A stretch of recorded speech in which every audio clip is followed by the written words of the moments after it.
अस्सलाम वालेकुम। हाँ जी यूट्यूब वाले भराओ क्या हाल चाल है। उम्मीद है सारे भरा ठीक हो सन।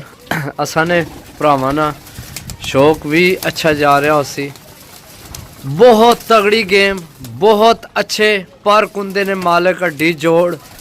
एक तो एक कमाल तू कमाल ना कबूतर है, यानी कि चुन चाण के जनाब भरावां वास्ते गेम आंदी है थोड़ी महंगी है थोड़ी महंगी है सही है, लेकिन यह है कि चीज़ां सन ए मादी की ए गोल्डन मादी के पैरां भी तुसां देखा होना धागे बज्जे समझो। ये 7 दिन जनाब खज्जल होइए ते फाइयां पैनियां रही पैरां विच इसने ते, लेकिन ये जनाब पकड़ाई नहीं ते एक किधर राती फिर जनाब छक्किया नाल काबू आई है विच मोहरां वाले विसाख सही है पकड़ाए। कोई जनाब ढिला मठा, कोई बुढ़ा, कोई लंगड़ा, कोई लुला, कोई खट्टी पीली अख आला, कोई जनाब ऐसा कबूतर विच कोई नहीं सही है। टोटल साफ पीस हैं, अच्छे टाइम पकड़ाए पीस जनाब चेक करो माशाल्लाह सही है। लाखे मेरे ख्याल है 2 ने गोल्डन चेक करो कैसी कैसी जात ना गोल्डन है सही है माशाल्लाह। बड़ी बड़ी क्लास ना कबूतर है, कोई भी जनाब नॉर्मल कबूतर है ही कोई नहीं। जेल्लै किसी भरा को गए वो देख सी माशाल्लाह अली आली पट्ठी चेक करो मादी ए विच सही है। बाकी भी चीज़ां चेक करो माशाल्लाह। ए चीज़ चेक करो, ए चीज़ चेक करो, ए सामने नीली विकट वाला। इस तो अगला चेक करो, ओ ऊपर गोल्डन चेक करो, ए पिपलां वाली मादी चेक करो। ओ टैडी सलारा टैडी है जेड़ा सलारा टैडी मेरा ख्याल है मादी है भी सही है। बाकी जनाब ए चेक करो जनाब बटेरा जनाब कबूतर सही है, पट्ठा है ये यंग। अगे चेक करो नासियां वाले है, 2 पट्ठे चेक करो जनाब सही है माशाल्लाह। ऐसी ऐसी चीज़ दिल किते हो तो जनाब इन्होंने बिचों कोई जोड़ियां दा भी पा लवे, दिल किते हो तो डाए सही है। टोटल तादाद मैं तुहानू 10 छोड़ना, रेट भी तुहानू 10 छोड़ना सही है, ताकि जनाब भरावां ने सामने ही रेट रवे। जे अगर सारे किसे कट्ठे लै ले तो जी बिस्मिल्लाह, नहीं तो जनाब फिर 10-10 लासा, क्योंकि कबूतर बहुत अच्छे आए सन। तो मैं इस गल्ला मैं आख्या भी यार जेड़ा ना सारियां नी कट्ठी वीडियो लाने कि शायद किसी एक बंदे की ज़रूरत हो तो उस ना टाइम पास हो जाए। ए कबूतर सीधा जोड़े पाना है कबूतर सही है, और भी बिच बहुत जोड़िया वाले समझो। तो बाकी जनाब विसाख जेठ डाओ दिल खोल के सही है, विसाख जेठ डाओ दिल खोल के जनाब माशाल्लाह। मादी चेक करो, ए चेक करो, इन्होंने विच एक दो जोड़ा लगे आ भी है सही है। तो बाकी असी जोड़िया ने रेट का तो देने ही को नहीं, उड्डन ने रेट तो ही देसा। ए गोल्डन चेक करो सही है। बाकी है मादी चेक करो, ए जनाब कसूरी चेक करो सही है, ए कबूतर गोल्डन चेक करो सही है। सारे माशाल्लाह अच्छे तो अच्छा पीस है।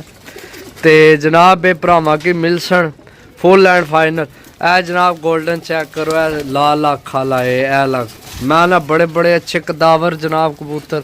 ए जनाब कसूरी चेक करो, ओरिजिनल कबूतर है कसूरी जोड़ियां वाला समझो। बाकी ये देने सारे कट्ठे ही ने, कट्ठिया ने जहन बनाए, कोशिश करे कट्ठिया ने जहन बने, इक्के दुक्के ना बने, 10 ना बने सही है, क्योंकि चीज़ां चंगियां। तो पहली तो मैं जनाब ए चेक करो जनाब फकीर गुल कबूतर, ए कबूतर चेक करो फकीर गुल समझो, उन्ना जो बने हैं मादी है मेरे ख्याल है भी या नार है कन्फर्म को नहीं। ए चेक करो जनाब गोल्डन सही है, ए कबूतर चेक करो सामने सारे, यानी कि एक तो एक जनाब कबूतर है।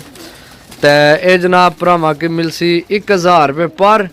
जिस भरा की लगना रेट ज़्यादा है बस फिर उस वास्ते ज़्यादा ही है, उस वास्ते मैं कुछ भी ना आ सकना। जे अगर सारे किसे लै ले तो भी ठीक है, नहीं तो जनाब इन्होंने 10-10 करके डील लासा सही है। फिर 10-10 विच ये सी कि कुछ कबूतर जनाब जेड़े 1500 रुपये पार हो जासन, कोई 1000 हो जासन, तो कोई जनाब 700-800 600 इस तरह हो जासन। क्योंकि सारे जे अगर कोई लवे तो 1000 रुपये, चलो 1000 चू भी जनाब गुंजाइश कार छोड़ सा और दसो सही है। तो जे अगर मैं अलग अलग लगाए वीडियो सही है, फिर तो भी पता है भी सारे एक रेट वाले है नहीं, फिर जनाब मैं जनाब हूँ समझो है 3 पीस हैं, ये 1500 रुपये पर लासा। ए गोल्डन पीस है 1500, ओ जनाब 1500, ए 1500, ए 1500। तो फिर बिच कुछ जड़े ना ओ 1000 रुपये, तो कुछ जनाब 500 600 इं करके दे छोड़ सा। सही है, फिर कट्ठे फिर ता ही भाई इस रेट का देन लगे हैं। तो मैं 1000 नहीं गल की है भी मुनासिब भी कर सा, तो मुनासिब यही हो सी जनाब 900 रुपये पर लग जासी। ठीक है, तो बहुत शुक्रिया भरावां ना। तो यकीन करो मेरा खुद दिल करना, तुसी आने ना 500 400 वाले दियो, यकीन करो मेरा दिल करना मैं निरे फ्री तुहानू दियां, लेकिन के करिए साडा भी पेट है नाल जनाब। तो चीज़ां ढूंढ के आनियां, तो फिर इहो जे सीजन ते आउट सीजन ते इहो जिहियां चीज़ां ना मुमकिन जिहा होना मिलनियां ही नहीं पाई, समझो। तो बाकी जनाब मैं तुहानू तादाद भी दसना होनी गिन के, तो तुहानू पता लग जाए जी दोस्तों। ये जनाब तुहानू 3 पीस मिल सकने। सही है, 3 पीस मिल सकने जनाब। कोई संदूरी पलकां वाले, कोई है, कोई है, समझो। चीज़ां तुहाडे सामने ने 3 पीस ने, तो जनाब 3 कट्ठे मिल सकने, अल्लाह खैर कीती दे। सही है, तो ये जनाब 900 रुपये पर हो जा सकने भरावो 3 पीस। तो अगर रबता करना होया तो जनाब रबता नंबर 0325 52 40 630 कॉल व्हाट्सएप पे ही नंबर है, रबता कर सकने। ओके, अल्लाह हाफिज़।